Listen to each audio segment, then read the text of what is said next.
And so,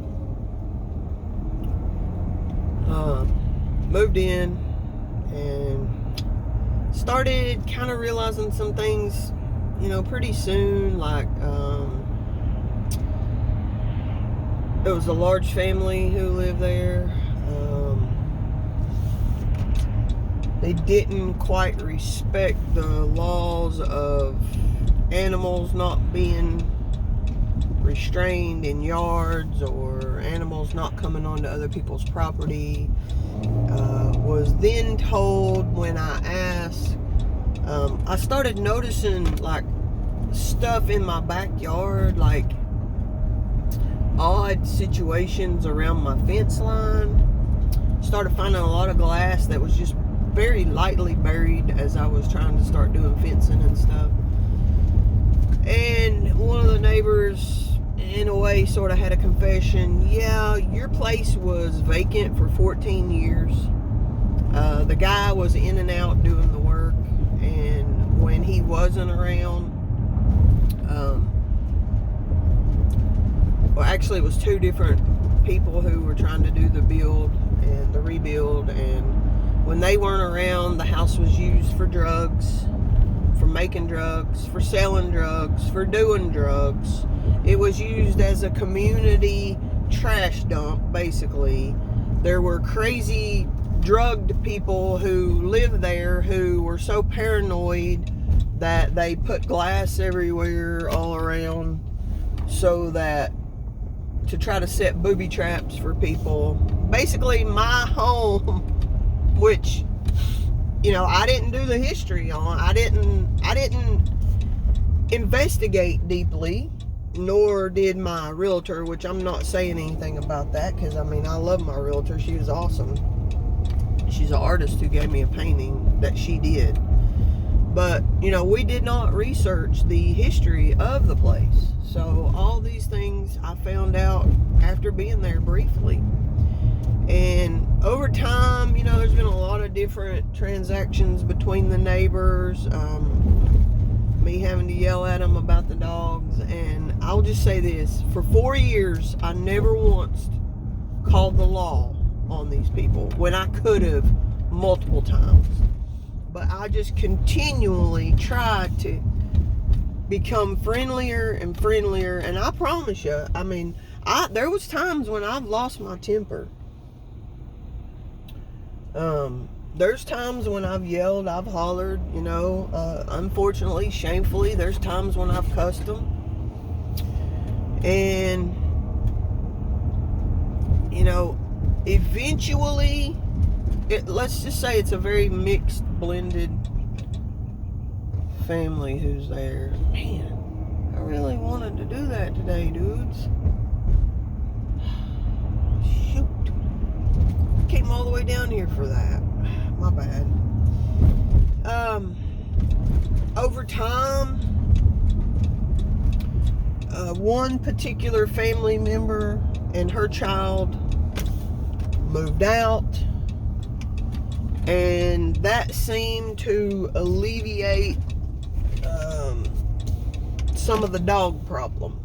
Their dogs have always been, every single time except for one time, their dogs have been the problems with my chickens. I have never called the law on these people. I have threatened to call the law. I have threatened the dogs if they come on my property. I've never threatened the people. Anyway, some of them, they got better, they got off drugs, they got full-time jobs, and, some of them moved out. But this one particular one, the daughter, she had moved out, and apparently, like in January, she fell off the wagon, wrecked her car, probably, I'm sure, lost her job. She's back on drugs now. She's back at the house. I came home one Friday, actually 3 days before the realtor was supposed to come, and the whole entire front yard looked like Sanford and Son. No joke. Like in one day flat. Like they had always had junk And that's one thing that, no joke. Transparency here. It bothered me. It has bothered me. It's so junky. I'm not a neat freak. Sony, my roommate, she's not a neat freak. We do things. We do projects. But the place, it looked like a hoarder home. Literally, in like one day flat. They had junk on the porch. They had junk in the yard. But when I got home that Friday, I almost broke down in tears. Because the whole entire front yard and front porch was just completely piled full of rubbish.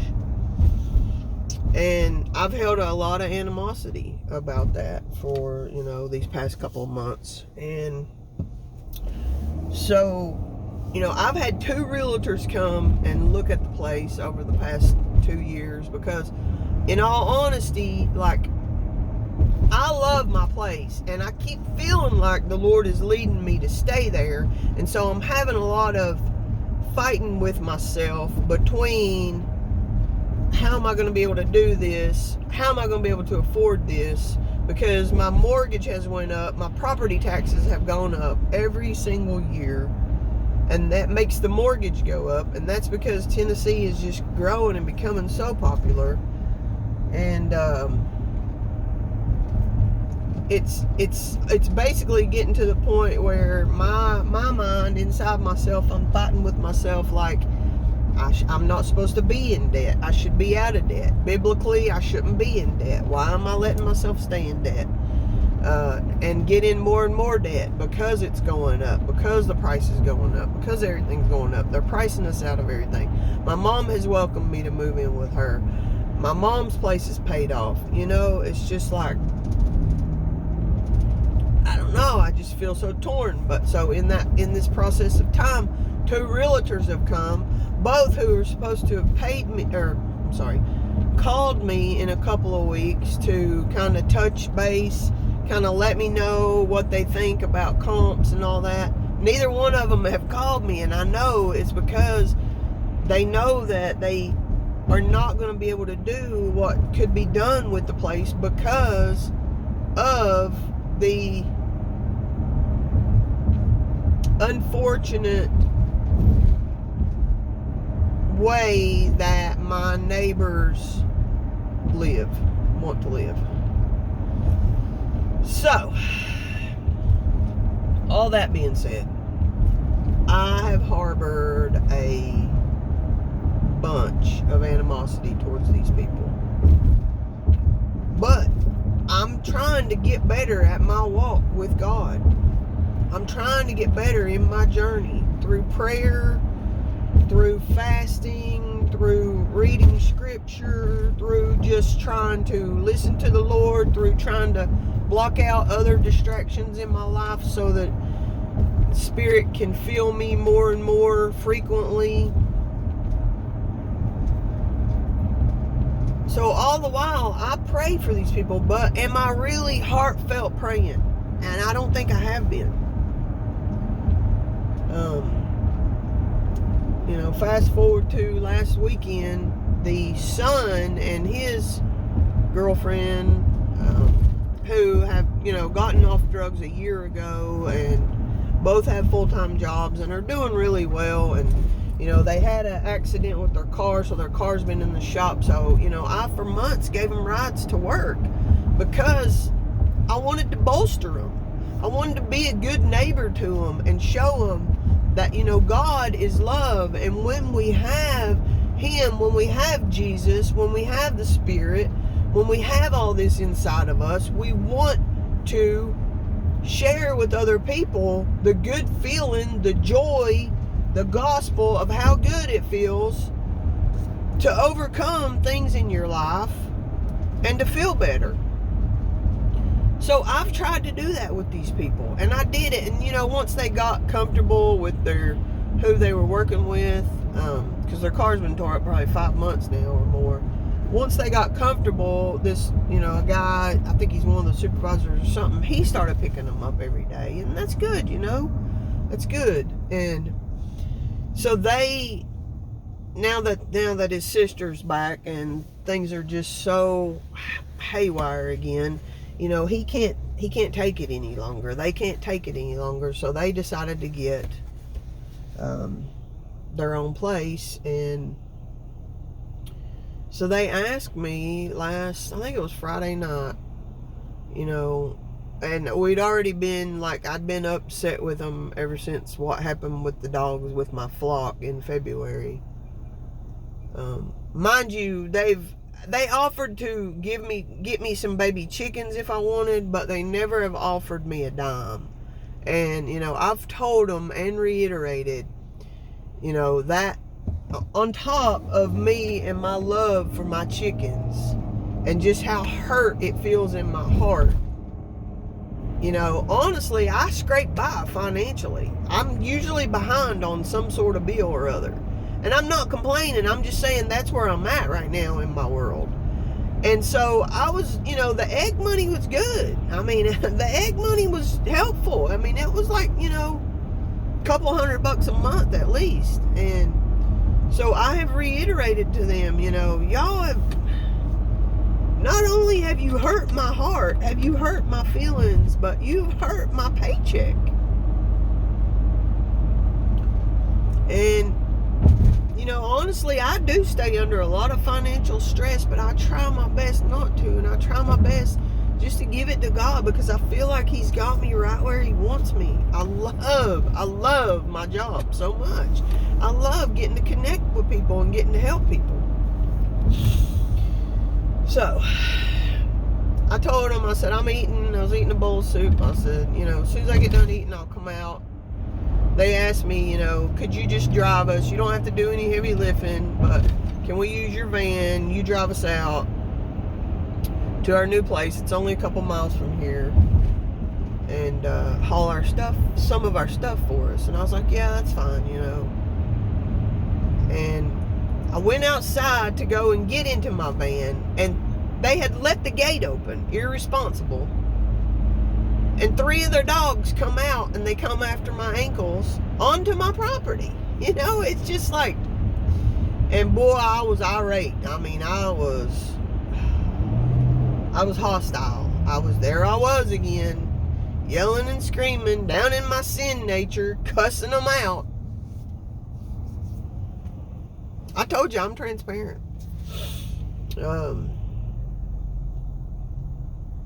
I told him, I said, y'all are crazy if you think I'm giving you a ride. If you think I'm going to do anything to help you, you're crazy. And I didn't help them, and in fact, I scared the dogs. The dogs came after me, but I ended up scaring the dogs to the point that the dogs ran off. And at dark, they were still hunting for some of the dogs. I don't know if they ever found them or not. Part of me wants to, not with my heart of God, I hope they never found the dogs. And then I'm like, don't feel that way. And so then I'm down on my knees, conflicted, oh God, it's a hard process. But I know that I have to get past this. So, fast forward until, we got the chicken enclosure put together this week. I'm feeling good about that. But I am still wanting to do a few things in the coop, changing the ramp around so that it makes it easier, because Miss Bunny, my 4-year-old, my old lady hen, she has a hard time getting up and down the ramp. So, I again made a plan yesterday morning, go outside early, get in the coop, fix the ramp around to where Miss Bunny can get in and out easier, because everything's about Miss Bunny. I love that chicken. And I'd already had a very unrestful night's sleep because said neighbor was in her backyard burning something, and it stunk so bad that it permeated through the windows of my house, and my bedroom's in the front. And so I was having a restless night sleeping. I was having some of those dreams. I say it's spiritual warfare, coming at you, because if you love the Lord, the world hates you, right? And then I get up and I go outside, and I mean, I couldn't even stand to be outside working, and I'm sitting there thinking, you know, my chickens are breathing this in. This is so noxious, and I don't mean nauseous. I felt nauseous a couple times, but noxious, like toxic, like something she was burning was completely, unmistakably illegal to be burning. And, you know, I didn't know for sure what to do. I mean, I was kind of at a loss, like, you know, what in the world am I supposed to do here? You know, like,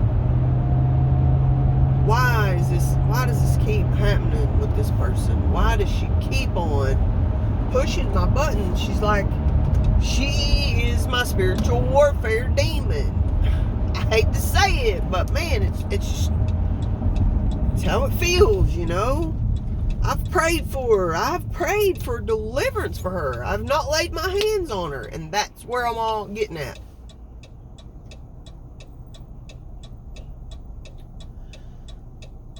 Side note, I tried to call the sheriff's department. Something was going on with my phone. Twice I tried to call the sheriff's department, and they would pick up and say hello, and it was like they couldn't hear me, and they would hang up. So that in itself maybe was a sign that I wasn't necessarily supposed to go that far. I did call the fire department because I feel like it's wrong what she was doing. And then the fire department was like, oh yeah, there's a statewide fire ban. You're not supposed to be burning. And so they said they were going to come by and talk to her and tell her to put the fire out, you know. And they said, yeah, it was a familiar address on the database. They've had plenty of calls there. So I don't know if they came by or not. I don't think she burned a fire last night. All that being said, it has been itching at me for a month that to fully be a good, godly friend and neighbor, I believe that I need, and I need help of other brothers and sisters, an intervention, if you will, of prayer, some intercessory prayer for these people. There's an elderly lady that lives there. She has people come by and do Bible study with her, but she cannot control her family. She will not control them. I guess she just loves them and just lets them do what they want. And so I feel that I've probably been disobeying the Lord because I haven't went directly, because I have felt in my spirit that I'm supposed to go over there and offer prayer with the lady, and I haven't. I've had so much animosity, so much anger towards these people with what has happened to my flock, with their disrespect of the neighborhood, with, you know, just, I mean, utter disrespect, disregard for people, you know, disrespect for themselves. You know, there's a teenage girl that lives there, and I know that she's doing wrong. I know she is. I've seen it. And there's been things that's happened that I've just questioned whether it's like really bad, you know. And all the while I stay in my house with the doors closed, with harboring pent-up anger, but then at the same time praying for the Lord to release me from my anger, but not going and offering a prayer. So I believe that that's where I'm at and where I've got to be and what I got to do. I believe I've got to go over and at least offer to pray in the home for the land, for the people, for the healing of the addicts, for the healing of the hoarding behavior, which I believe comes from the addiction. So I'm asking you all to pray for me to see and understand and trust in the Lord and be obedient and go and offer intercession. Much love.